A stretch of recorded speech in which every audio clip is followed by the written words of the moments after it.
In this video, I'm going to show you guys how I gained more confidence on my bike overnight.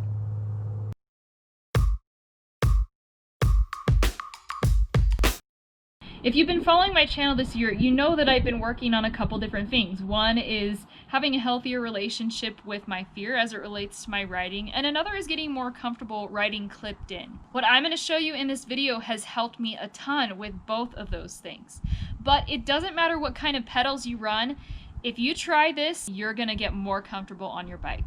I'm able to continue making these videos because of support from viewers like you guys. There's a lot of ways you can support this channel. All of you who are watching right now who aren't subscribed yet, click that subscribe button, sign up to get alerts.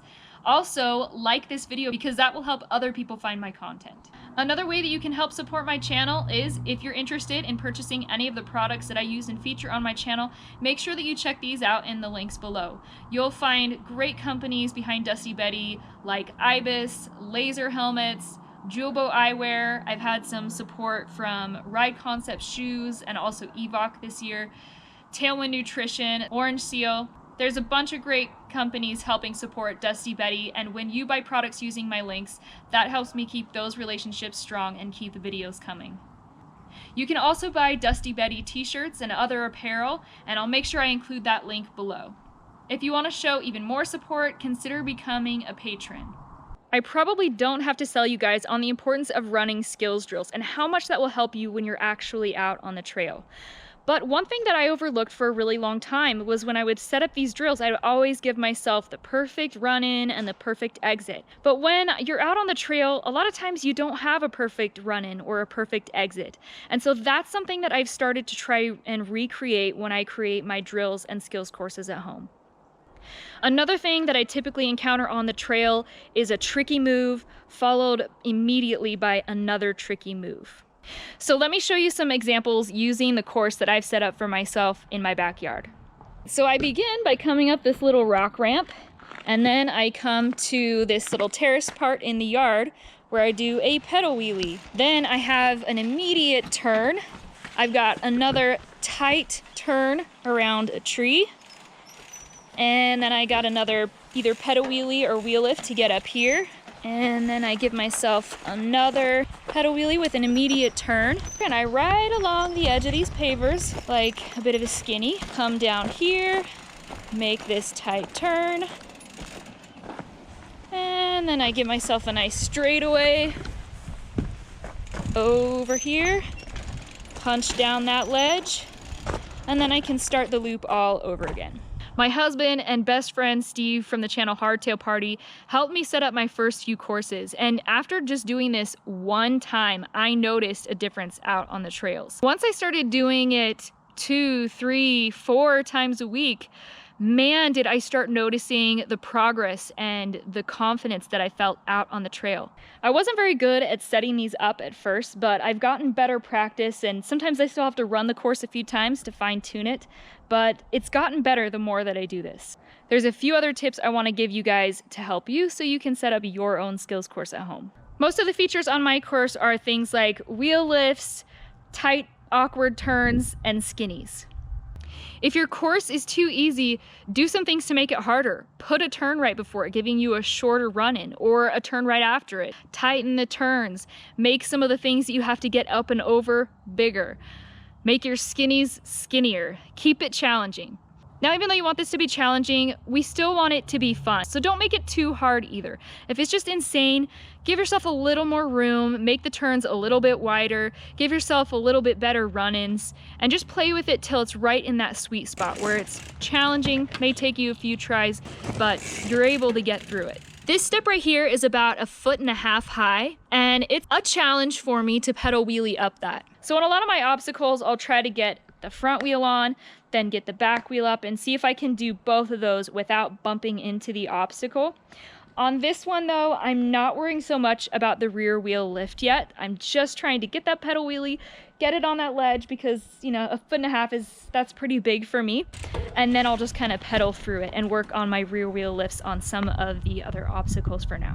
I usually rearrange this about every week just to spice things up. Don't just try to blow through the course as quickly as you can. In fact, drag the brakes. Try to go through as slowly as you can, because what that's going to do is force you to work on your balance. And that will be really handy because sometimes there are tricky slow speed situations where maybe you pump your way, you work so hard to get up onto something tricky, and then coming down the backside there's some a little janky going on. But if you feel confident at those slow speeds, you'll be able to keep your momentum and get back up to speed and through those sections. And you know, that confidence, even when you are moving faster, that confidence is going to be there with you. Once you've worked on your slow speed balance skills, try shaking it up. Practice it faster, slower, lots of brakes. Try to do with no brakes. That's a challenge for you on a tight course like this. But man, I mean, all of these things really improve your skills. Also, practice doing things in a harder gear than you might normally choose, or an easier gear, because sometimes you find yourself in a situation out on the trail where not everything about what you just came onto is ideal. But if you practice things like this, you'll amaze yourself what you can get up. Okay, try it again, no brakes. You can do it. Fully grip the bars. Get those fingers away from the brakes. Good.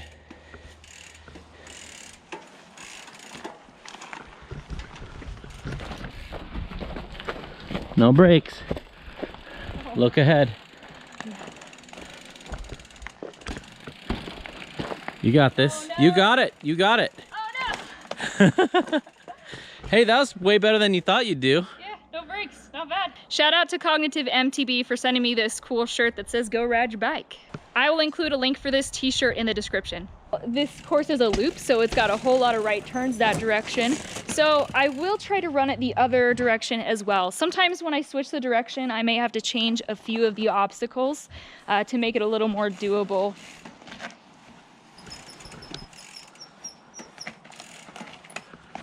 Try it again. Yeah. I feel like it's attainable. I don't know, that's super freaking tight. Yeah.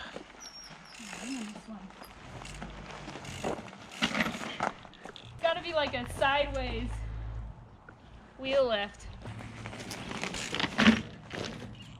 If I can get that rear wheel lift timed and do it confidently, I think it's in my future. So that'll be my next challenge. I'm really lucky that the yard where I'm living right now has all of these terrace spots, so it's perfect places to practice wheel lifts. And you might not have that where you're at, but that's okay. Get creative. You could use logs, small cardboard boxes, little hunks of scrap wood, or you can make one of these feature boards like the one that I did in this video, which I will link for you guys. And you also don't have to have the perfect set of cones to mark off your path. Use sticks and rocks and logs or empty water bottles. Use whatever you can. Maybe you don't have a yard, but this is something that you could easily set up at your local park as well. Creating these little skills courses for myself and drilling these has completely transformed my confidence in my riding out on the trail. I want to hear from you guys in the comments. Let me know what kinds of tricky back-to-back features you see on your home trails and how would you recreate those in a situation like this. And also, if you have any other creative tips of where to build courses like this, or what kinds of things to use as obstacles and features and markers, make sure you share that in the comments as well. If you've enjoyed this video, check out some of these other ones because I think you're going to enjoy them. Stay tuned because in an upcoming video, I'm going to take you guys through this experience and shift that I've had with my riding, and we're going to take it out on the trail. Thanks for watching. Get dusty.